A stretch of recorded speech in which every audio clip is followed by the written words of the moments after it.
So I'd like to, it's a pleasure to bring to the stage a very, very good friend of mine, very, very talented person, hilarious comedian, the voice of a generation, a Christ-like figure in appearance. Ladies and gentlemen, the dynamo from down under, the Count of Monte Fisto, Keep it going. the Colossus of Clout, ladies and gentlemen, Mr. Krish Mohan, everybody.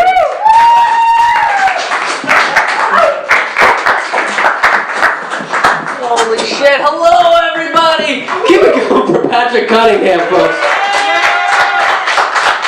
And Mark Taylor, that was amazing. That was,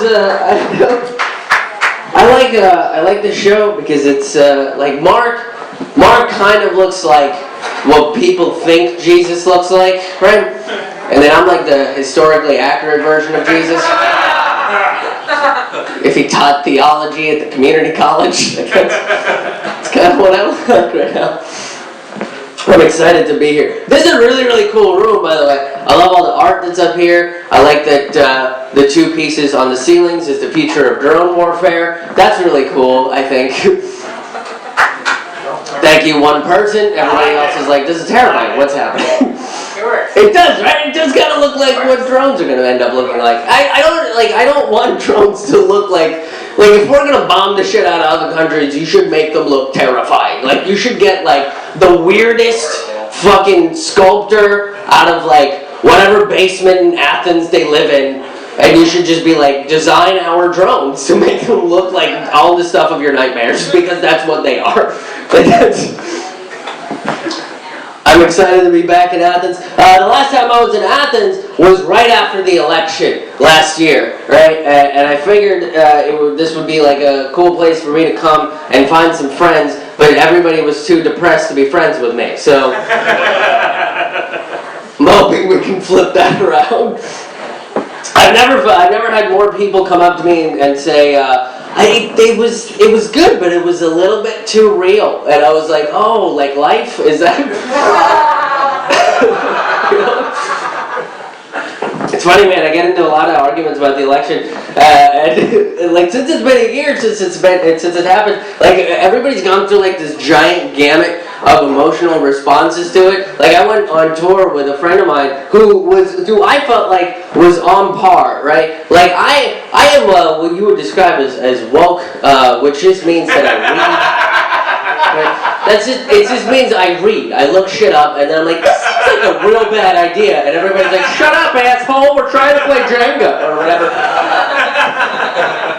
Like, that's me. Like, I'm not very popular, right? It's just like we went through a gamut of emotions.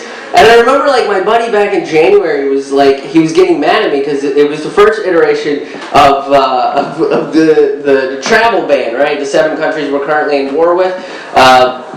They're banning the travel of people coming through, and like my friend was just like freaking out. Like, I was on tour with him, and we were going to Huntsville, Alabama, which is where Patrick's from, right? And he was just freaking out in the car. He's like, "Why aren't you more mad about this? You're an immigrant. You should be more mad about this." And I was like, "'Cause nothing's fucking changed since the Bush era, bro." Remember how last time we were blaming it on terrorists, and now we're just like generalizing it over all Muslims? Like, remember how we're doing that? No, like, nothing's fucking changed. I was yelling about it back then too, and then they told me I wasn't supposed to do that in class. So I was woke before it was popular. So let's dive into some more weird esoteric shit for a little while, shall we? Yeah. Hopefully you guys will want to be friends with me at the end of this. But I feel like a couple of you are laughing, so that might be a possibility. No, I'm excited to be here, man. Here's the thing, though. I think our society right now is very obsessed with labels, right? What you label yourself is like a very important thing for a lot of people, right? We're a culture that's very obsessed with labels. We have to know whether you're vegan or vegetarian, so we know exactly how pretentious you're going to be. Politically speaking, it's very important too, right? Yeah, you gotta know whether you're a liberal, a conservative, or a progressive. So we know exactly why we defriended you from Facebook.